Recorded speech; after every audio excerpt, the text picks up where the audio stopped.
Vale, lo que le decía, padre, quiero saber exactamente los puntos diferenciales entre la Iglesia Católica y la Iglesia Luterana. Perfecto. Tema de creencias y demás que tienen unos y tenéis Perfecto. otros, ¿vale? Ya hemos visto, y sin ánimo proselitista, sino con un ánimo de mostrar la historia, cómo ha sido manipulada también la figura de Martín Lutero, desde una perspectiva hasta de enfermedad mental o lo que sea, cuando él, sinceramente, no hay dos Luteros, hay un solo Lutero. Algunos estudiosos hablan de dos Luteros, uno antes y otro después de una crisis. No. Hay un solo Lutero que encuentra en la sola gracia, la sola fe, la sola escritura y solo Cristo, para la gloria de Dios, los principios del cristianismo. Porque el luteranismo es una forma de vivir el catolicismo. Vale. Bien, ahora, las diferencias, exactamente, que se tienen entre una y otra comunidad. Para nosotros, el obispo no garantiza la presencia de la iglesia, como aparece en Roma. Esto es muy importante decirlo. ¿Los obispos qué son entonces? Los obispos son custodios de la fe, pero no garantizan la presencia de la iglesia. Porque ¿dónde está la iglesia? Donde 2 o 3 están reunidos en su nombre, ahí está la iglesia. No hace falta que esté el obispo. ¿Se comprende? Ese es un punto esencial. En los sacramentos reconocemos 3 sacramentos instituidos divinamente. Los otros sí son sacramentos en el orden temporal. ¿Cuáles son los sacramentos instituidos divinamente? El santo bautismo, la Eucaristía y la absolución, que es la confesión. Y una pregunta que me viene ahora rápida, Sí. para que me la conteste rápido. Fuera de esos sacramentos, si hubiera alguien que no lo hace, para vosotros ya no puede tener salvación. No, de ninguna manera. De ninguna manera, ¿no? No, la salvación. A ver, por la salvación nosotros no hacemos nada. Esta es otra diferencia sustancial que fue prácticamente zanjada por Juan Pablo II en la firma del documento por la justificación de la fe en 1999. Porque, claro, vosotros como luteranos no obligáis a la gente a realizar esos sacramentos. No. Y la Iglesia Católica sí obliga a Sí. sus... Es decir, los sacramentos son medios de gracia. Pero digamos, no suponen que son medios de santificación. La santificación es una tarea que se anota en autónomo, ¿no? Es decir, cada uno tiene que hacer su labor por la santificación, pero eso no significa que la esté haciendo por la salvación, porque la justificación viene de Dios. Vale. Esto es esencial, la justificación es divina. Y una pregunta muy importante, para vosotros, ¿cómo se obtiene realmente la salvación? Aceptando a Cristo en el corazón. Punto. ¿Y las obras qué son? Porque dice, se le acusa a los luteranos de que no las obras. No, perdón. Las obras no son para ganar la baldosa en el cielo. Las obras son de agradecimiento. Porque si no, yo estoy manteniendo un comercio con Dios. Tengo que ser bueno para ganarme el cielo. De ninguna manera. Yo lo que hago es agradecerle a Dios. Si Dios me perdonó, entonces yo perdono. Si Dios ha sido generoso conmigo, yo lo seré con otro. Porque Dios ya lo ha sido conmigo. Porque el amor en Dios es una iniciativa. Y en el ser humano es apenas una respuesta. En todos los sentidos. Entonces nosotros reconocemos ese amor de Dios dado por Jesús en su sacrificio en la cruz. Todo está cumplido. No le podemos agregar nada a eso. Pero sí las obras van a hablar de la fe. Pero no para ganarse el cielo, porque eso es inmoral, es un comercio. Si yo acepto a Cristo en mi corazón, ahí está la salvación. Cuando yo digo, y que aquí invito a los amigos que están en la búsqueda, yo le digo ahora al Señor y pongo la mano en el corazón, ¿no es cierto? Y le digo, Señor Jesús, te acepto como mi Señor y mi Salvador. Entra a gobernar mi vida. Hazme la persona que tú quieres que yo sea. Dame de tu Espíritu Santo y anótame en el libro de la vida. Te doy gracias, Señor, porque lo estás haciendo ahora. Amén. Amén. Ahí está la oración.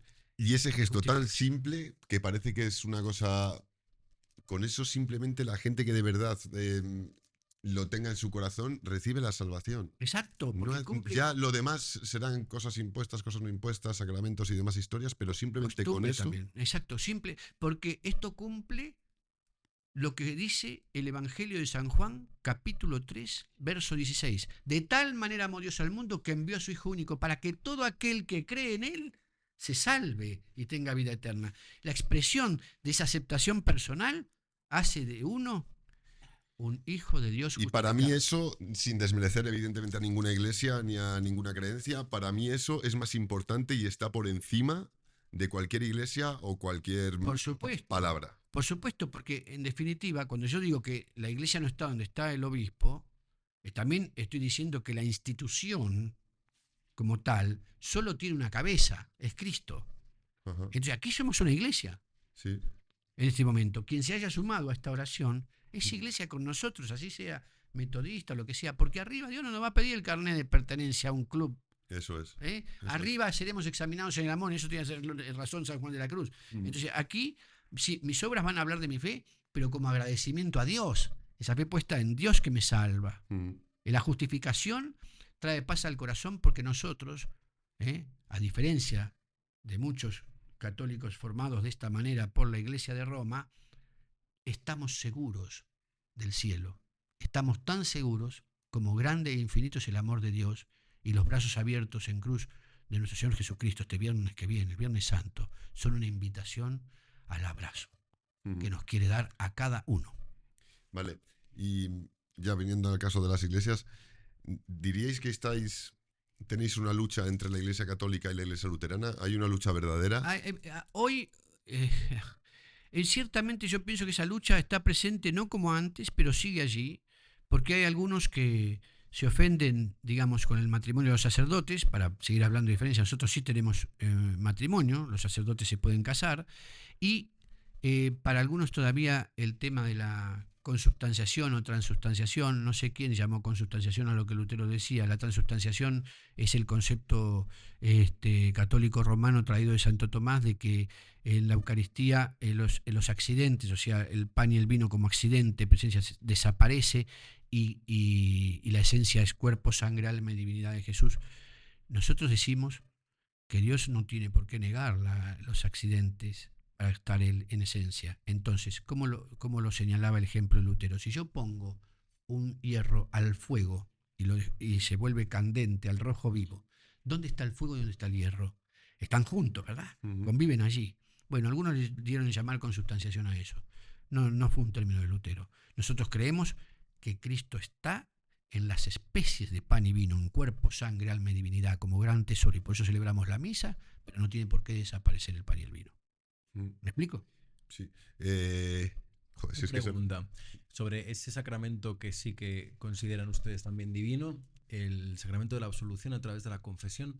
¿La confesión ha de realizarse a través de un sacerdote, de un ministro de culto, o hay otras vías para esa confesión? La consejería espiritual, a ver, no se obliga a nadie a la confesión auricular. Lutero dice, sosténgase para ayuda de las almas, sosténgase. Pero hay un rito muy lindo entre nosotros en la celebración de la misa. Cuando la gente expresa, ¿no?, como esa confesión, yo confieso, nosotros tenemos también un estilo de confesión, reconociendo que hemos faltado, ¿no?, en omisión, bueno, y el sacerdote da la absolución en la misa, ¿no es cierto? Hablo de la misa romana, el sacerdote da la absolución. Sí. Ahí termina todo, ¿verdad? Ahí termina y viene ya enseguida la lectura del Evangelio. Para nosotros no. Cuando el sacerdote, el reverendo, anuncia ese perdón, ¿qué hace acto seguido? Él solito, delante de la comunidad, dice, yo confieso que he pecado en pensamiento, palabra y acción. Él lo dice y el pueblo le anuncia el perdón a él. ¿Se entiende esto? Sí. Entonces, sí. Esto me parece mucho más enriquecedor. Sí. Porque el poder de las llaves no tiene por qué estar en un ministro. El poder de las llaves está dado a la iglesia. ¿Correcto? Y la iglesia somos todos. Entonces, la consejería pastoral para muchos también viene a ser ese esquema de confesión. Y hoy hay muchos directores espirituales en el campo católico que dicen, elige a un buen amigo, alguien en quien tengas confianza y dile a él, y que él te anuncie que Dios te perdona. Oh, cuidado, Algunos autores interesantes se acercan a este lineamiento. Hablo, por ejemplo, de Cabarrús, un trabajo excepcional hace en sus libros, y él da ya una sugerencia de esta consejería pastoral al estilo de los evangélicos. Ujú. Creemos que, y además, la confesión, ¿qué viene a ser? ¿Un sacramento que nos reconcilia con Dios? No, no. Es el sacramento del regreso. Así lo llamamos. El sacramento del regreso. Porque Dios siempre estuvo allí. Para que se tengan que reconciliar dos es porque dos se pelearon. Pero ¿cuándo se pelea Dios con nosotros? Nunca. Dios está como el Padre, el Hijo pródigo, esperando que volvamos a casa. Entonces, la confesión es el sacramento del regreso. Soy yo volviendo a casa y mi Padre que se acerca a darme el abrazo antes que yo termine de caminar. Ujú. Este es el sacramento del regreso. Y si las personas que no siguen ninguna doctrina de ninguna iglesia y directamente se confiesen con Jesucristo, Pero, a ver, ¿desde cuándo uno puede limitar el perdón de Dios a una acción de un ministro religioso por un ritual? Yo creo de tal modo en el amor misericordioso de Dios que aquel que va directamente en su cuarto, como, a ver, el fariseo y el publicano, ¿con quién se estaban confesando en la parábola de Jesús? ¿Con quién se estaban confesando? ¿Directamente con Dios o no? ¿sí, no? Dice, el fariseo estaba delante y el publicano detrás, ¿no es cierto? El fariseo dice, gracias Señor, porque no soy como este publicano, yo te cumplo, te doy los diezmos, te voy acá, te voy allá, te voy todos los sábados a la sinagoga, ¿verdad? Y el publicano en el fondo estaba diciendo, Señor, te pido perdón, porque yo no he sido bueno, no merezco levantar la vista. El ejemplo del publicano y el fariseo, allí en el templo, es una parábola que nos da Jesús. El fariseo se alaba a sí mismo y el publicano al fondo le pide perdón a Dios por no ser digno de él y queda al fondo del templo como no atreviéndose a levantar siquiera la mirada. Y Jesús dice, ¿quién de los dos salió justificado del templo? Dice, el que reconoció su culpa, el que reconoció su pequeñez. Allí se nos señala claramente cómo hay perdón de pecado sin ritual. Ujú. Correcto. Perfecto, pues aclarado. Vale, vamos a pasar al otro bloque ya. A ver cómo quieres empezar, Lucas. Muy bien, pues pasamos al bloque que yo más he estado esperando, que es el Bien. de exorcismo y salud mental. Muy bien, Padre. muy bien. Porque aquí el debate, o al menos la mirada desde la salud mental, más corporativista, por decirlo de alguna forma, es que cualquier cuestión que se pueda presentar como posesión, que se pueda presentar como algo que tenga que ver con lo espiritual, puede estar más relacionado con un trastorno psiquiátrico o un cierto histrionismo o un cierto trastorno de la personalidad, que realmente eso puede tener una entidad a considerar, ¿no? Entonces, para mí, la pregunta muy importante a plantear en este apartado es cómo distinguir entre posesión demoníaca o entidades y trastornos como la esquizofrenia, la disociación, el histrionismo, Bien, otras patologías. Trastornos de la personalidad inducidos por sustancias. perfecto. Una cosa antes, y es la de que la psicología, en ese corporativismo del que bien habla usted, don Lucas, trata de interpretar todo como patologías, hasta los pecados. Entonces ya no hace falta el arrepentimiento, el retorno a Dios y la conversión de la conciencia. Ya no hace falta la transformación de la vida, hace falta el remedio. Hemos transformado todo en patología. No hay nada que sea abordado por la transformación espiritual. Y eso es una mentira.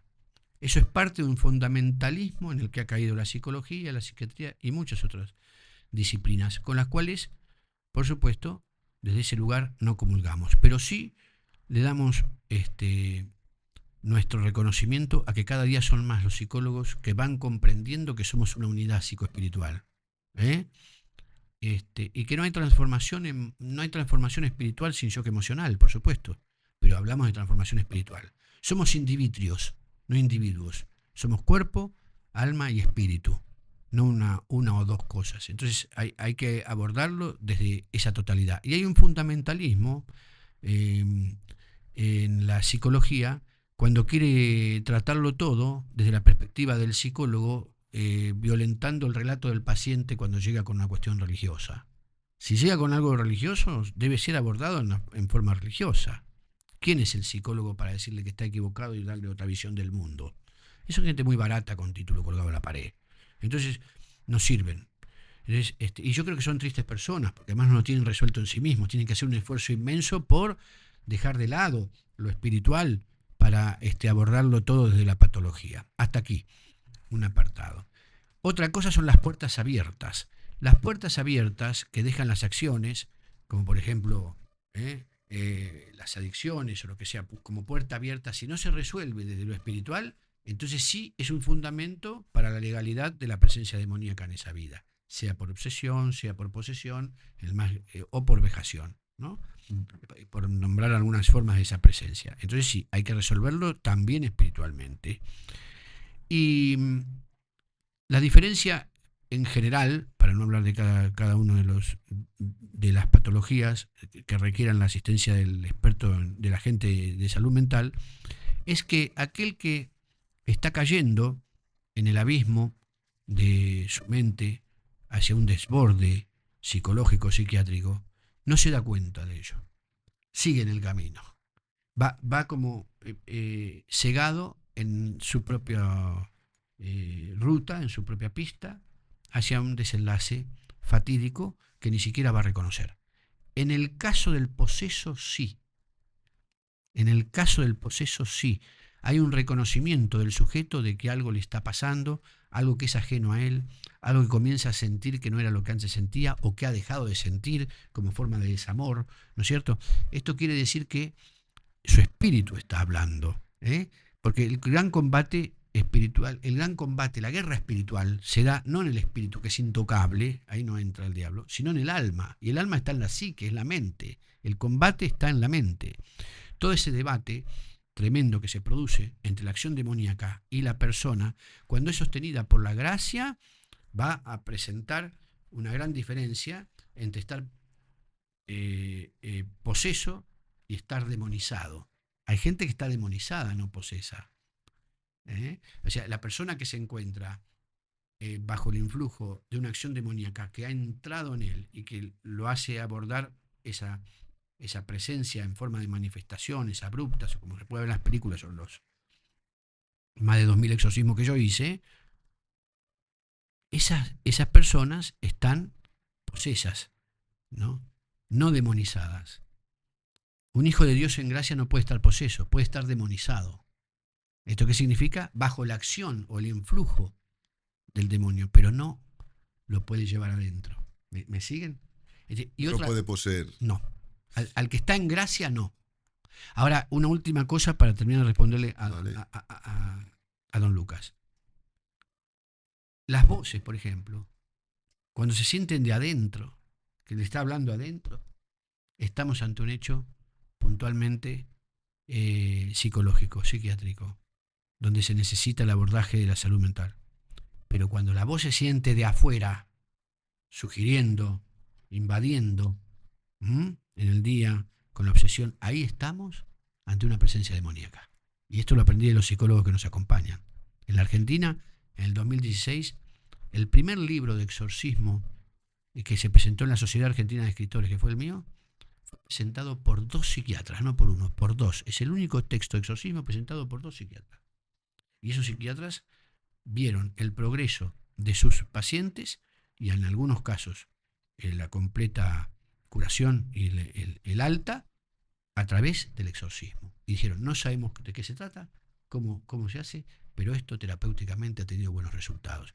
2 psiquiatras muy valientes que se han jugado, vaya eso, porque se pegaron el salto sin abandonar la ciencia, pero sin ser fundamentalistas. Entonces hay otra realidad. Somos individuos, en la mente se produce el combate, porque el combate es dentro de la persona, no en su espíritu, sino en su alma, y esto que yo digo, estas diferencias son las que pueden mostrarse en general frente al abordaje de una cuestión que pasa por la salud mental y otra que está pasando por la posesión.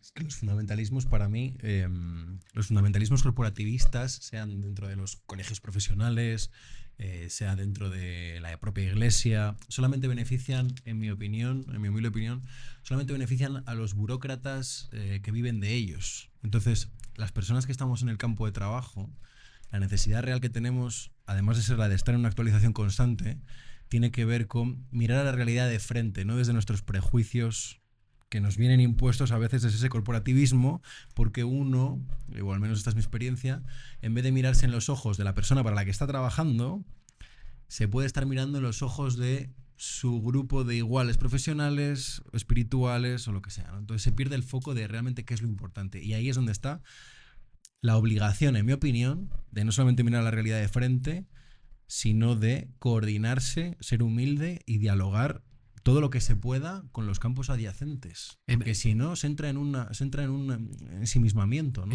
Pero además se habla con uno mismo.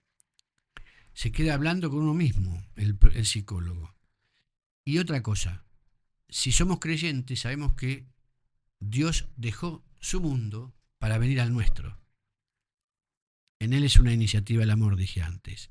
Si dejó su mundo para venir al nuestro y salvarnos, o sea, sanarnos, porque en el Antiguo Testamento salvación y sanación son sinónimos, es lo mismo que tenemos que hacer nosotros y los profesionales, dejar nuestro mundo para ir al mundo del paciente y abordar las cosas desde su mundo. Entonces sí estaremos trabajando las cosas como verdaderos creyentes. Vale, decía que los verdaderos creyentes o los que somos salvos no podemos estar poseídos nunca. No, demonizados sí, posesos no. Entonces, todo el que está poseído es que no es creyente o... No, ha dejado puertas abiertas. Es que no ha entrado Jesús en su corazón. Claro, ¿no? claro, totalmente. Porque donde está Cristo no puede estar la oscuridad, ¿no? Perdona, ¿cabe la posibilidad de que haya personas que no son creyentes, incluso ateos, que se hayan visto poseídos? Pero claro que sí. Sí. Porque, a ver, la naturaleza misma repudia el vacío. Entonces, si lo que no ocupa un cuerpo lo ocupa otro, ¿verdad?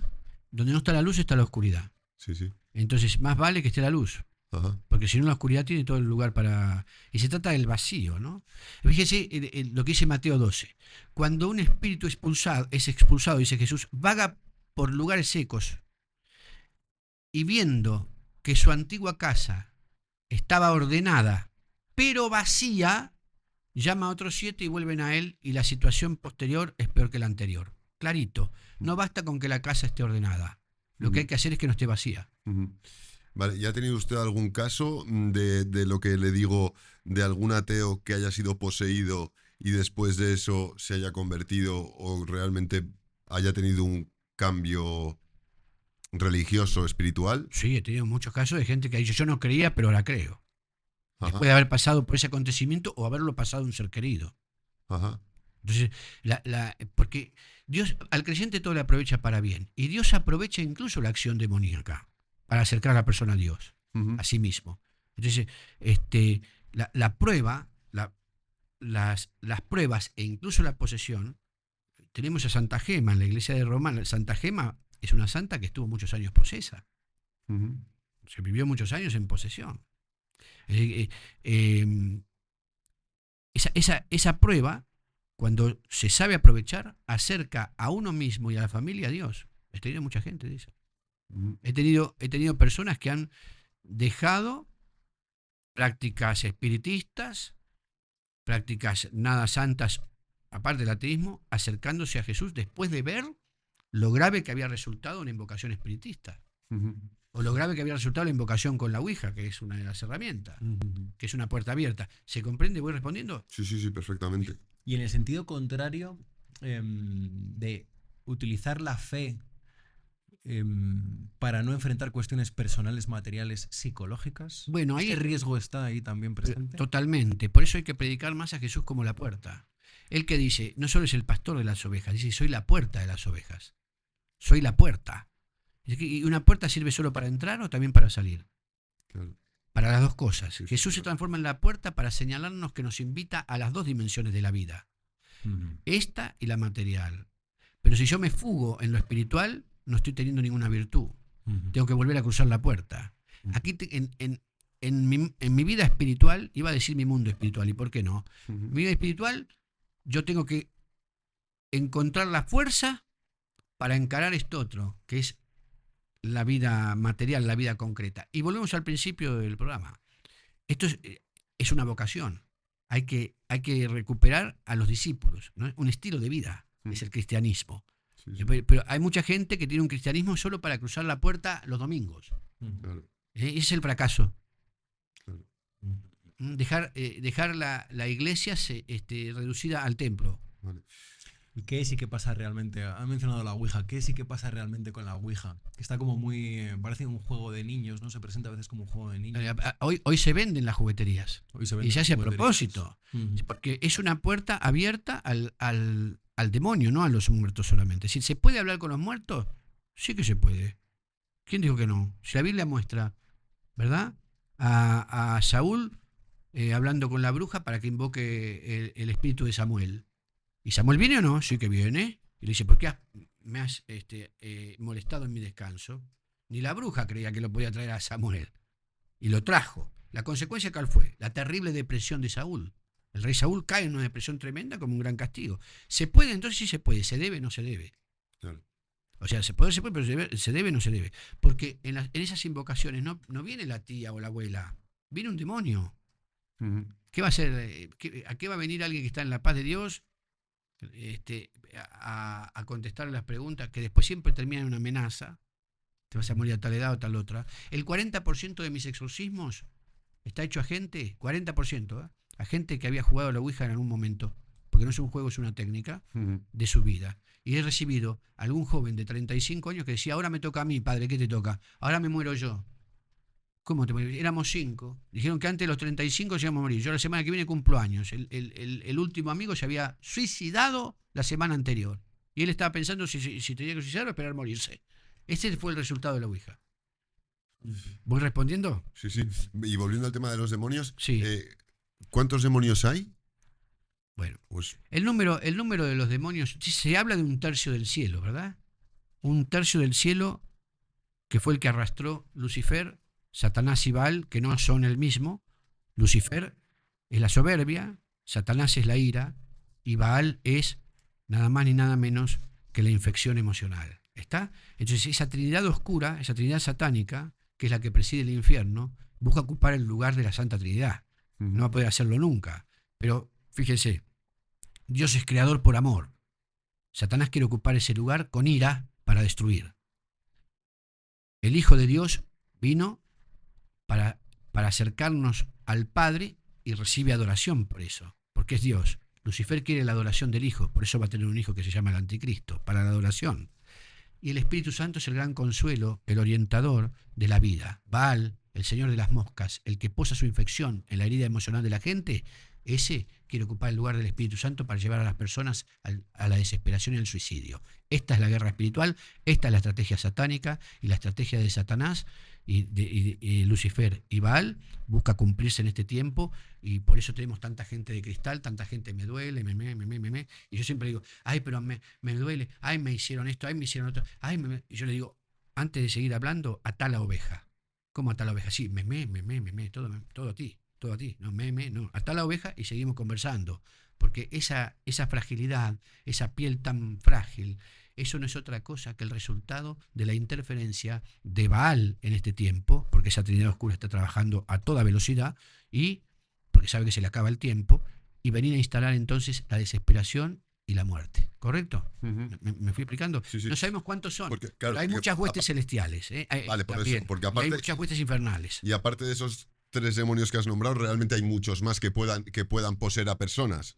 No solo esos espíritus inmundos, que pueden, muchos más, 1/3 del cielo, muchos millones pueden Vale. serlo. Pero otra cosa, no solamente ellos poseen, también los muertos jerarquizados en el infierno pueden poseer personas. Vale, que no se me olvide, porque es algo que me llevo preguntando toda la semana. Adelante. Y aquí en España, ¿cuántos exorcismos ha realizado? Bueno, En España. En España he realizado pocos exorcismos, he realizado 5 exorcismos en total. Gracias a Dios, gracias a Dios. Aquí es muy difícil, no tengo filmaciones porque aquí no, la gente es muy reacia a eso. Yo, gracias a Dios, traje mucha documentación de la Argentina, ¿no? Pero sí, hay lugares, mucho por la práctica de la magia. Cuando digo la magia, hablo de la magia negra, ¿está? Hablo de la magia negra. Y otros por la brujería de gente conocida. Porque tiene filmados exorcismos que ha Tengo- practicado usted. Sí, sí, sí. Tengo mucho, he traído acá. Y sí, estos no sé si se podrá, pero bueno, imagino que sí. ¿Estos exorcismos los podríamos poner en el podcast? sí, ¿Nos señor. dejará alguna imagen, alguna Pero les hago para llegar con ponerlo? muchísimo gusto. Ajá, Los que quieran, sí, cómo no. vale, perfecto. Pues Eso sería interesante poner fragmentos de exorcismos que haya practicado usted. yo le hago llegar. Ujú, Después mi hija le hablamos a Paulita. ¿Sí? Yo quiero decirle, vale. miro muchas veces para allá porque la veo a Lucía también y la integro Sí, a la mesa claro, para que la sí, gente sí, que me ve sí, sí. sepa que yo estoy mirando a Sí, sí. Lucía. Le envío con mucho gusto. Y muchos de esos documentos, no todos, he presentado en Roma, en la conferencia de exorcistas, ¿no? Ahí he presentado muchos de mis exorcismos. Y acá, bueno, más difícil eso, pero yo con mucho gusto le envío material real. Quiero decir más. En alguna película de Netflix dedicada a a las farmacéuticas, ¿no? Sobre aliviar el dolor, se dice, y hay dolores en muchas formas, y aparece en la película Un exorcismo mío. Sí, Sí, en Netflix. A mí nunca me dijeron nada, pero ahí estoy. qué bueno. Sí, pero ¿Cuál es el también nombre de la...? ¿Cuál es el no nombre? me acuerdo, después se lo digo. No me Vale, acuerdo. luego lo ponemos en la O, parte sí, de... en la descripción o en la postproducción. en la postproducción. Y para mí una pregunta muy importante que tiene que ver con el consumo de sustancias, la adicción desde una perspectiva espiritual, y concretamente voy a hablar de la droga del país, que bueno, no solamente son los ansiolíticos y los antidepresivos, sino que es el alcohol. Ujú. El alcohol, que algunas personas hablan del alcohol proveniente del árabe como al-gaul y que significa espíritu en un sentido demoníaco, según algunos. ¿Cuál es el rol que tiene? ¿Cuál es el rol que tiene el alcohol socialmente y qué relación tiene Ellos, con sí. el demonio? Ellos lo dicen así porque ellos no beben. Ujú. Bueno, dicen que no beben algunos. Hay algunos que... Bueno, Alá es un dios que a la noche no ve, ¿no? Ujú. Bueno, a ver, primero que nada, si fuera demoníaco el vino, Jesús no hubiera consagrado vino. Eso exceso, ese es exceso. Y el exceso del alcohol es equivalente a cualquier otro exceso, a la evasión. Incluso el cáliz, con que tenga una sola gota de vino, ya es cáliz. Claro, tal cual. Usted tiene la materia del sacramento, materia y forma. La materia, en ese caso, es el vino. La forma, las palabras. La materia del bautismo es el agua. La forma, las palabras. ¿No tengo agua? Sí que tengo agua. Estoy en el desierto y hay que bautizar a alguien, uso saliva. La saliva del creyente equivale al agua como materia para bautizar. Una gota de vino en un cáliz puede ser consagrado. Hubo sacerdotes presos en la Segunda Guerra Mundial, detenidos, que tenían un dedal y ahí lograban una gota de vino y ahí consagraban y tomaban la comunión. Entonces el alcohol en sí mismo no tiene ningún demonio. ¿Está? Y cuando entra el abuso de sustancias o de alcohol, ¿qué sucede en la Se persona? abren puertas. Esas puertas que se abren son puertas para la acción demoníaca posterior, digamos, ¿no? Es decir, yo ya no digo que le pertenezco, ni he firmado un pacto, no vamos a esa exageración, pero sí queda abierta en esa debilidad un espacio para que tome asiento alguna presencia maligna que siga motivando a más de ello, porque en definitiva tiene hambre de eso y quiere que nosotros le sirvamos a él. Ahí estaría, ¿eh? Vale, volviendo al... ¿Sirve? ¿Se entiende? Sí. Volviendo a los exorcismos, ¿cuál ha sido el más fuerte que ha vivido? Bueno, yo colocaría 3 de ellos en diferente intensidad. Uno que me sorprendió muchísimo fue el de un niño de 6 años. Fue el único caso en el que vi levitar. Vi como una persona se levanta del piso, en posición horizontal estaba, ¿no? Sobre una colchoneta en la iglesia, mientras hacíamos el exorcismo, un niño de 6 años, varoncito, se levanta y se queda flotando en el aire 7-8 minutos. 7-8 minutos. Flotando en el aire. Y en un momento hablaba, en una lengua yo arameo no sé, era muy parecido, pero de repente con una voz gutural en castellano dijo, tengo sed. La madre casi se desmaya, porque en el caso del menor, por supuesto, tengo la madre o el padre dentro de la parroquia, ¿no? En lugar del exorcismo, casi se desmaya. Ver a ¿Y, tu hijo levantarse del piso. y cómo termina ese exorcismo en No, concreto? gracias a Dios, para la gloria de Dios, bien, hicimos el exorcismo. Lo que busca el demonio es impresionar. ¿Hay algo físico en un exorcismo que se vea que se ha liberado a la persona? Sí, el vómito, por ejemplo. Yo tengo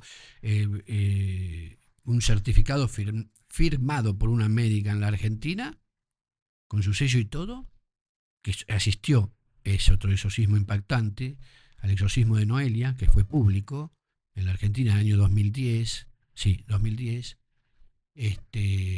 Hago ya memoria. La niña de 15 años, y ella, 15 años, 40 kilos, no más, 38 de peso, sostenida por varones altos, grandes como ustedes, y con los brazos y las piernas, y los sacudía contra la pared con un simple movimiento. La médica estaba allí, le tomaba la presión, los latidos, todo, una chica muy frágil, estaba como si durmiera, y de repente al finalizar el exorcismo vomita, ese famoso líquido verde lo vomita, y ella allí coloca, exactamente, un elemento no reconocido por nada. Así que eso también fue un caso impactante. Esa es una de las maneras. Otra, el fuerte grito. También sale por el grito, ¿correcto? Otra va dando manifestaciones durante el exorcismo. Olor a muerto, ¿verdad? Eh, la baba, prolífica, grande, como si fuera una pasta en la boca, ¿no? Que también habla de que esa persona o ha recibido una brujería muy antigua o ha sido bruja e invocado brujerías, ¿correcto? Yo tuve de los dos casos. Y uno de ellos era una mujer que hacía brujería, la trajo el marido en el norte argentino y trabajaba con animales. Al momento del exorcismo, en su boca una espuma que parecía un perro rabioso, y comienza a hacer los sonidos de los animales. Los sonidos de los mismos animales que había sacrificado.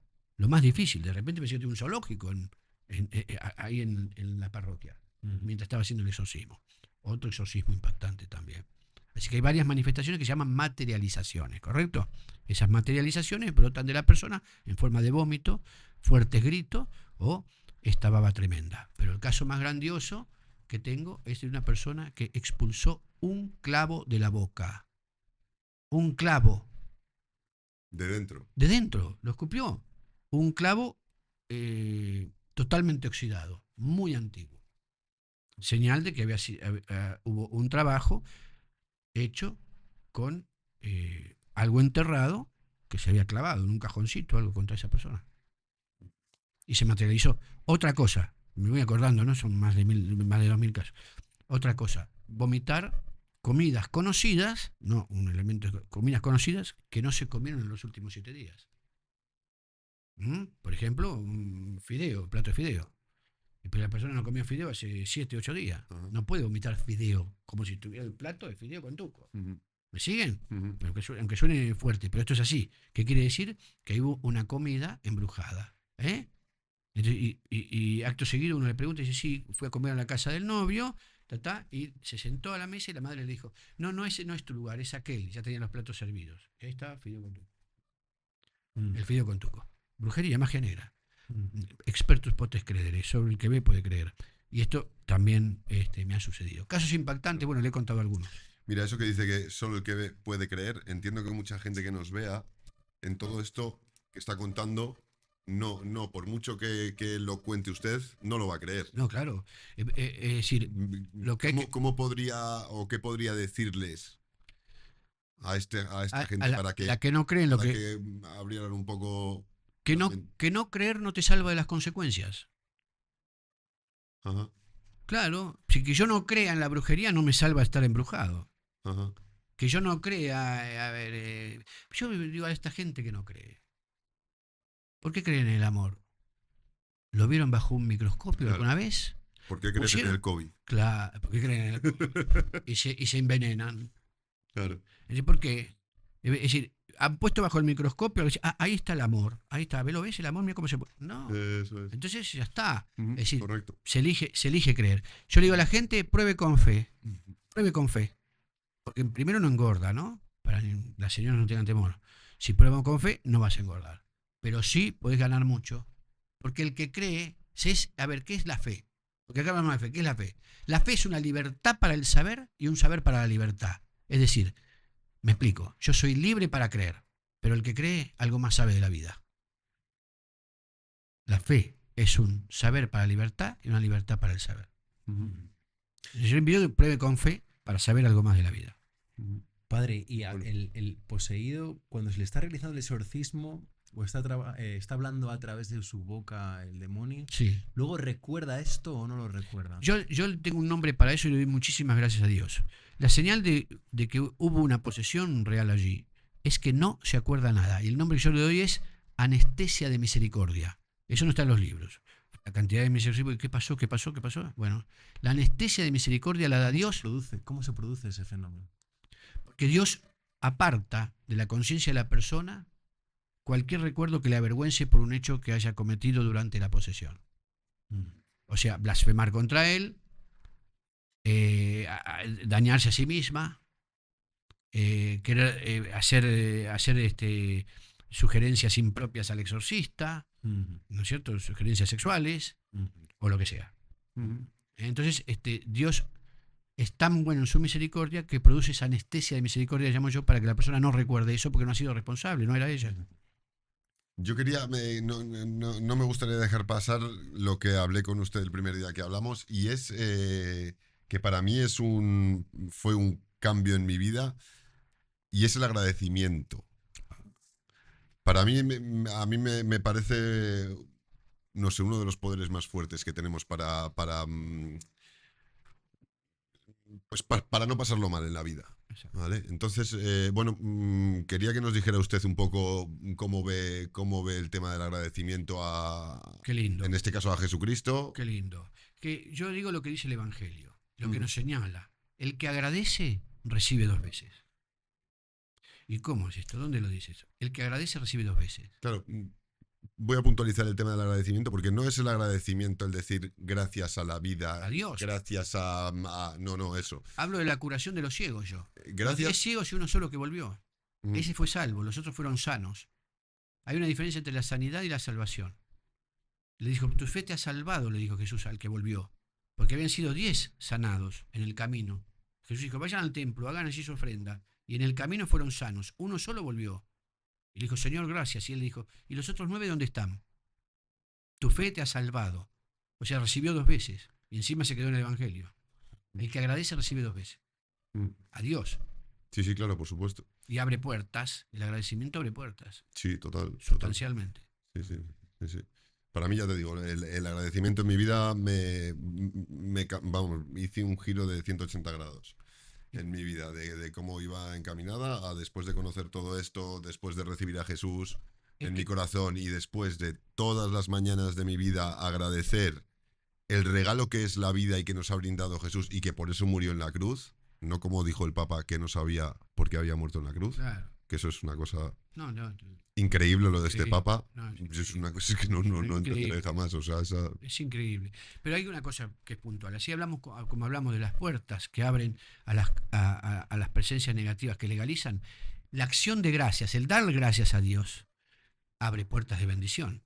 Porque señala que uno ya está listo para más. Incluso en la psicología, ¿no es cierto? Acá tenemos a un experto. El dar gracias genera otra. A mí lo que me llama la atención, claro, como al demonio se le llama el gran acusador, ¿no? Sí. Que está enfocándose siempre en la carencia, en el pecado, en lo que falta. El agradecimiento es, efectivamente, psicológicamente es como un movimiento contrario a eso, ¿no? Es un antídoto a esto. Exactamente, porque el diablo conoce tu nombre, pero te llama por tus pecados. Dios conoce tus pecados, pero te llama por tu nombre. Entonces hay que dar gracias a Dios que nos llama por nuestro nombre. Y la acción de gracias de la persona abre de tal manera los cielos que genera en Dios un amor añadido al agradecido. ¿Hay un amor añadido de Dios? Sí que lo hay. Y hay que buscarlo, hay que pedirlo. Claro, Porque para Dios no es todo igual. claro. A ver, oye, pero para Dios somos todos iguales. No, Señor. Dios tiene hijos, no conocidos. Y sus hijos son los que lo reconocen. No los que caminan nada más y dicen, sí, no, pues sí, yo creo en Dios porque mi abuelita... No, hay que entender que la acción de gracias es la fe puesta no en Dios, a Dios. Eso es. Porque en Dios cree todo el mundo, a Dios le creen pocos. Dios nos habla a nosotros, es Él a mí.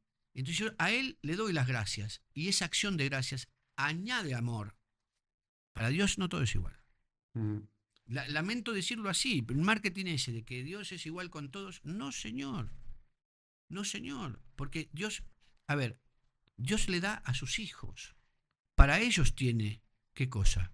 La misericordia. ¿Y qué les desea? El bien. El término bien está reservado a los hijos de Dios, no al mundo. Ahí está.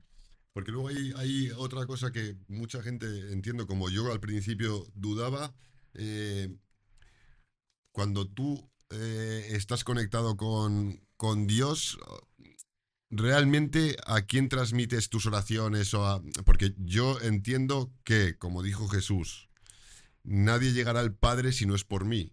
Entonces, creo que la conexión directa que tenemos que tener con Dios siempre tiene que ser Jesús. Siempre. Siempre. O sea, no que se puede, evidentemente, hablar a Dios directamente, pero el nexo tiene que ser Jesús. Un solo nombre ha sido dado a los hombres, ante el que se arrodilla todo lo que hay en el cielo, en la tierra y debajo de ellas.